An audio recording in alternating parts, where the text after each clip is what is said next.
Okay, this week's challenge is about embryonic stem cell research. And here's what the challenge says. Quote, I think abortion is wrong. And it saddens me to think that hundreds of thousands of leftover embryos are going to be discarded by in vitro fertilization clinics or just kept frozen.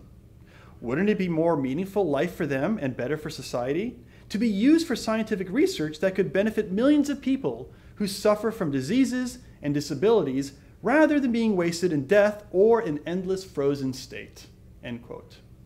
Now this is a good question, and I understand the impulse to try to make the best of a bad situation. But I don't think the solution is to then take these frozen embryos and use them for scientific research or for scientific purposes. And let me try to explain why.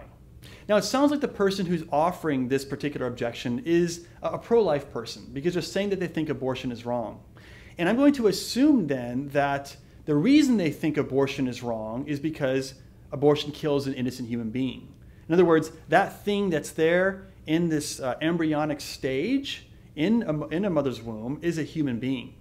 So then the question becomes this: what do we do with frozen embryos if they are indeed human beings, just like the early human beings that we find in the cases of a woman who's pregnant, or in the case in which a woman wants to have an abortion? Now, I think the answer then would be the same as with the answer with abortion, and that is, if these frozen embryos are truly human beings, just like the ones that we have in the cases of abortion, then we can't kill the frozen embryos by taking their body parts and using them for scientific research for the same reason that you can't kill the unborn in the case of abortion. And again, I'm presuming that since this person says that he's against abortion, that he's pro-life on this question. So therefore, the moral principles would apply also with regards to the frozen embryos. Now, I realize that many people say, well, you know what, Alan, these frozen embryos are going to die anyways. So therefore, why don't we try to make the best of it and use their bodies again for scientific research? Well, in order to really understand this challenge here, or this way of kind of asking the question again, you have to really understand some of the facts of the matter. And here's what the U.S. Department of Health and Human Services says. They estimate that there's probably 600,000 frozen embryos currently left over from in vitro fertilization clinics. Now, the U.S. Department of Health and Human Services also says that the vast majority of them are not available for scientific research. And that's because most of them are still slated to be used in what they call family building efforts. So the vast majority of them are still going to probably be implanted in the mothers who conceived them in the first place. Well, what about the rest of them? Well, what about the ones that aren't going to be put in some mother's womb and then eventually grown or let to continue to develop to term? Well, the CDC, the Centers for Disease Control and Prevention, also indicate this other important statistic, and that is that there are over 1.5 million infertile women who are seeking infertility services. So here's my suggestion. Rather than using these leftover frozen embryos for scientific research, which by the way kills them because you're taking their stem cells from their body, rather than doing that, why don't we give these frozen embryos a chance to live, a chance to continue to live? Okay? And what that would mean is that we would have these women who are trying to get pregnant, who are seeking infertility services, to adopt out these frozen embryos. Now you might be thinking, well, that sounds kind of strange. You're talking about frozen embryo adoption?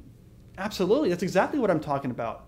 In fact, the U.S. Department of Health and Human Services has actually millions of dollars, several millions of dollars, that they spend each year in trying to promote frozen embryo adoption, although it's not obviously as popular as typical adoption. And here's how this works. A woman and her husband who are seeking to have a child and who can't simply go to these frozen embryo clinics, or they go to an attorney, of course, first, and they pursue adopting these frozen embryos.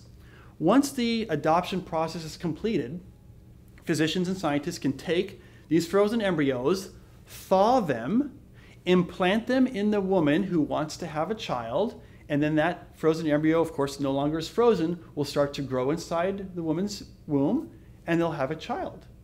Now, I know this sounds like science fiction, but in reality, this has actually been happening for many, many years. I know personally a couple who are good friends of mine who have done this. In fact, I want to show you a picture of two little girls. They are named Catherine and Claire, and here's a picture of them right here. Now, Catherine was frozen for about 5 years at the age of just 3 days old. And Claire was frozen for about 8 years, also at about the age of 3 days old. Now, my friends, who are husband and wife, adopted these two little girls and implanted them, not at the same time, but one after another, inside the mother's or inside the woman's uterus. And they, of course, they were thawed out first. They were implanted in her uterus. It worked out, so the pregnancy took. They were able to have these children then grow to term, be born, and now both of them are born human beings. In fact, here's a picture of both of them, a recent picture that was taken, of both Catherine and Claire. These are two beautiful little girls that run around and play and talk and are just as normal as every other kid out in the block. Now, granted, when you touch them, they feel a little bit cool to the touch, but that's because they were frozen for so long. No, I'm just kidding. No, but in reality, they are simply the same as any other child. These kids have played with my children. They interact and play just like ordinary, normal children. And the point is this: why not give these children who are frozen at just 1 week old or a few days old a chance at life? We don't have to kill these little girls and these little boys and use their parts for scientific research. Let's let them continue to live by offering them to the many millions of people who are trying to pursue having children, being parents, rather than killing them. We don't have to kill them. We can simply give them a chance at life.